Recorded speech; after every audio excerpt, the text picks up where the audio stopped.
If you ever get a phone call from your own number with your own name and your own voice on the other end, I need you to understand this right now. That is not a glitch. This story is not something I read online, and it's not a rumor. It's what happened to me, and I'm only telling it now because I don't think I have much time left. Before I tell you what happened that night, you need to promise yourself one thing. If this ever happens to you, you will not answer the call.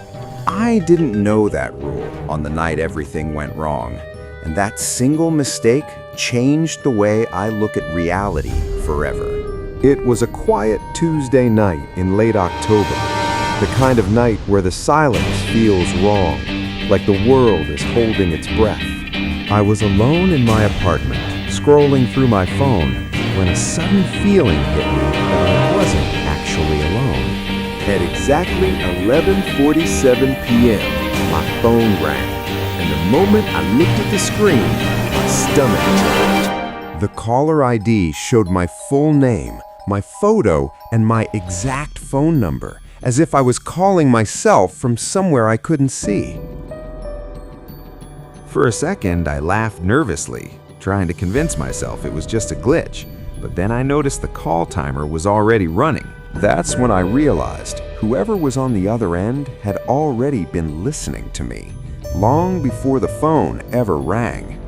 Horror. The moment the call ended, the silence in my apartment felt different, heavier, like something unseen had just stepped inside with me. Horror. I stood there staring at my phone, my heart racing, telling myself it was just fear playing tricks on my mind. That's when my phone rang again. Same number, same name. But this time, I noticed something that made my chest tighten. Horror. The call timer was already counting, as if the call had never really ended at all. Horror. That meant whoever was on the other end wasn't calling me. They were already listening. Horror? Before I could hang up, my own voice spoke again, calm and amused, like it already knew what I was thinking. It said my full name, my middle name, and then mentioned something no one else should have known. Horror. It described my apartment perfectly, down to the cracked tile near the kitchen sink and the jacket hanging behind my door. Then it said something that made my blood run cold. It told me what I was wearing. Horror. I spun around, checking every corner, every shadow, but the apartment was completely empty. When I asked who it was, my voice shaking, the thing on the phone laughed softly. It told me it wasn't inside my apartment. Not yet, but it was much closer than I thought. Then it whispered, "You've been leaving your bedroom light on lately." Horror. That was true, and I had never told anyone that. Horror. Before I could respond, the call ended and my phone vibrated with a new notification.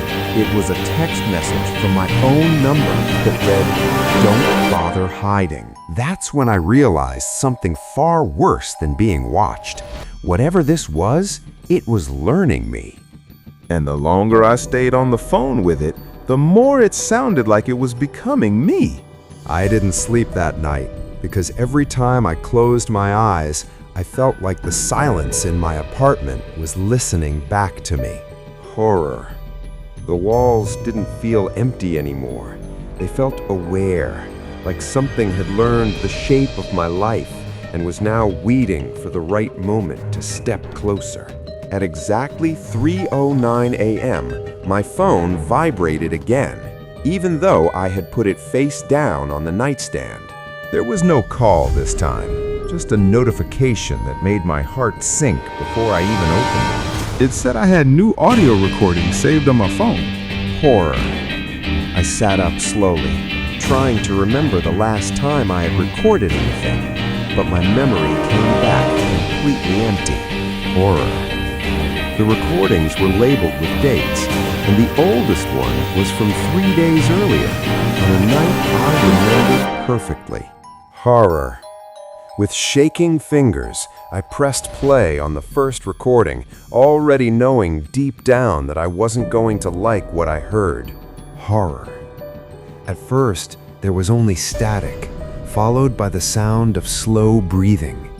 My breathing. Horror. Then my own voice began speaking in a quiet whisper, calm and confident, like it was practicing something important. It described my daily routine in disturbing detail. What time I woke up, how long I stood in the shower, and the exact mug I used for coffee. The voice paused and then said something that made my stomach twist. You don't notice me when you're distracted. Horror. The second recording was worse because I immediately recognized the sound in the background. It was my television, playing the exact show I had watched earlier that night, right before the first call came in. That meant whoever recorded this had been standing inside my apartment while I was still awake. Horror. Then I heard it. Slow, deliberate footsteps moving behind the microphone. Horror. Each step sounded careful, like it was learning how to walk the way I walk. Horror. The recording ended with my voice whispering, "He doesn't know yet." I dropped the phone and backed away because I finally understood something terrifying. Horror. Whatever this thing was, it wasn't just watching me, it was studying me, preparing to take my place. That's when I heard a sound behind me that didn't come from the phone. Horror. A soft footstep inside my apartment, right outside my bedroom door. I didn't open my bedroom door that night because deep down I knew whatever was standing outside didn't want to hurt me yet. When morning came, fear didn't leave. It just became quieter, more patient. I went to my neighbor across the hall, an old woman named Mrs. Caldwell, hoping another human voice would ground me. The moment she saw my face, she whispered my full name like she already knew why I was there. She told me a man lived in my apartment years ago who said the same things, calls from himself, recordings, voices in the dark. One night, he asked her a question that still terrified her. If something replaces you perfectly, he asked, are you still alive? The next morning, he vanished, and the only thing left behind was his phone, still recording. Before I could ask anything else, my phone buzzed in my pocket. The message from my own number said, he wasn't supposed to tell you. That night, I locked myself inside my apartment and covered every mirror, every reflective surface I could find. I told myself if it couldn't see me, it couldn't become me. At exactly 11:47 p.m., my phone rang one last time. This time, I didn't answer, but the voice still spoke. It wasn't coming from the phone anymore. It was coming from the bathroom. I heard footsteps approach the mirror I had covered. Then I heard my own voice say, "You did a good job teaching me." The light flickered, and when it came back on, the mirror was uncovered. The reflection stared back at me, calm, confident, smiling, while I stood there shaking. It spoke without moving its mouth and said, "You can rest now." The last thing I remember is feeling relieved, like I didn't have to pretend anymore. People say I've been acting normal again, answering calls, smiling, living my life.